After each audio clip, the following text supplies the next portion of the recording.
Luke, many congratulations. Less than 24 hours after your first round game, you just served up an absolute Alexandra Palace classic. And I don't say that lightly, just try and sum up how you're feeling right now. Yeah, I mean, to me that feels like a classic.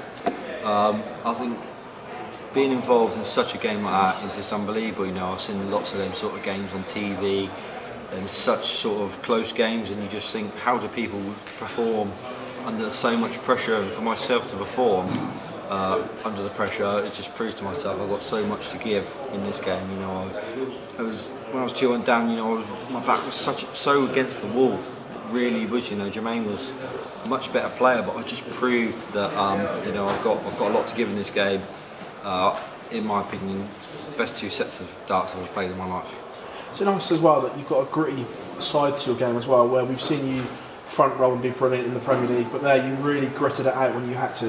Yeah, it's something I never really had when I was a youngster. You know, if I was back was against the wall, I'd give up usually. You know, because that was my attitude. But you know, nowadays there's a lot of things to play for in darts. You know, there's thousands of pounds, but more importantly, ranking money. You know, this win sort of could put me in the top 40 now. You know, so you've got to have that grit and never give up, because you know, 5 years ago I probably would have given up. I'd have probably thought it was just won't happen, and it won't happen for me up there. The first set wasn't great at all. The second set was amazing.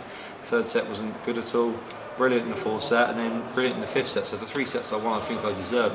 But yeah, like you said, I showed a lot of grit and determination to win that game. In the final set, we saw the bounce out leave you on a non-finish, the 1-6-3, and we saw the wry smile on your face.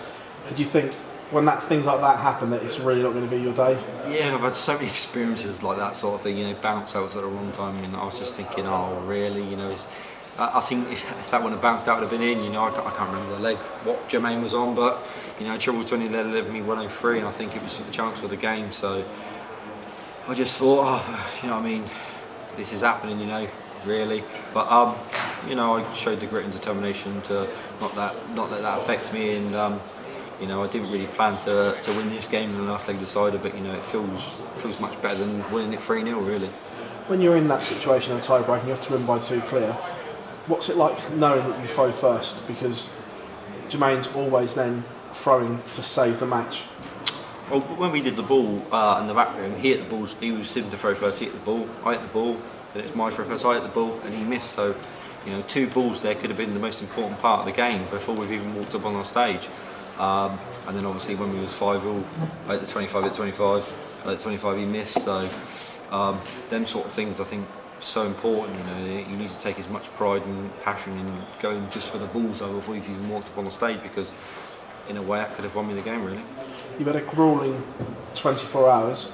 The 9 days you now have off, is that a godsend, because you can now completely rest, relax and reset yourself?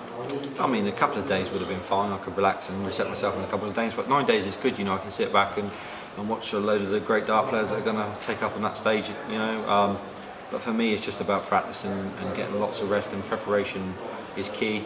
I think Phil Taylor was the best person for that. You know, I'm just going to make sure that I practice hard, no nights out, practice.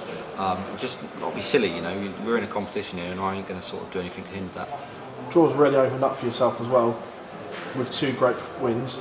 Now Joe Cullen or Nico Kurtz next. Obviously, one is a very youngster that won't really know what's hitting, and Joe, we all know his record here isn't great. So dart players, we know, overthink stuff. So is that in your favour now as well? I mean, there's a long way to go, because Nico's got James Wilson first in the first round, and then the winner of that plays Joe. So you know, there's a long way to go. I rate Joe. You know, I think Joe's got a fantastic ability when he's on it. You know, I've been on the back end of it where he's absolutely thrashed me, stuff like that. So I know he's got it, but I know James Wilson's a heavy scorer as well. And we could sit here and discuss and say I'll play James or Joe. I could end up playing Nico, because last year Michael Smith probably thought he was playing Rob Cross in the quarterfinals, and he didn't. He was playing me. So anything can happen in this game. You know, it'd be nice to play Nico, because it'd be nice to have a young. Can I say youth, young? I don't know. I don't know. I can. It'd be nice to have a young person both playing in a high-profile game. But if it's Joe, you know, I know I'm going to have to bring my A game. If it's James, I'm going to have to bring my A game. If it's Nico, I have to bring my A game. So it doesn't match me who I play. As long as I perform in performances like that, you know, I'll be fine. Luke, absolute pleasure as always, mate. Thank you very much. Cheers. Just a couple from me, Luke, if that's all right. You had some terrific results here 12 months ago, as we know, and it's been a great start to your 2020 campaign. Is there anything in particular about the Ali Pali stage that you like? I don't know. I don't know how to answer that. There isn't anything in particular. I just think I come alive in the best possible time. I play well when I need to. Yesterday, I think I proved that with a lot of good out shots, and today I've done it again. Unfortunately, my scoring hasn't been consistent this year like it was last year. But if I keep winning, it doesn't matter. As long as I do enough to win every game, that's all that matters. And if I find my scoring, I could be dangerous. And I think it was a real show of confidence where you hit the 2 treble 20s and then had to just pause yourself before throwing the dart and hit the treble 15 as well. Real show of confidence there.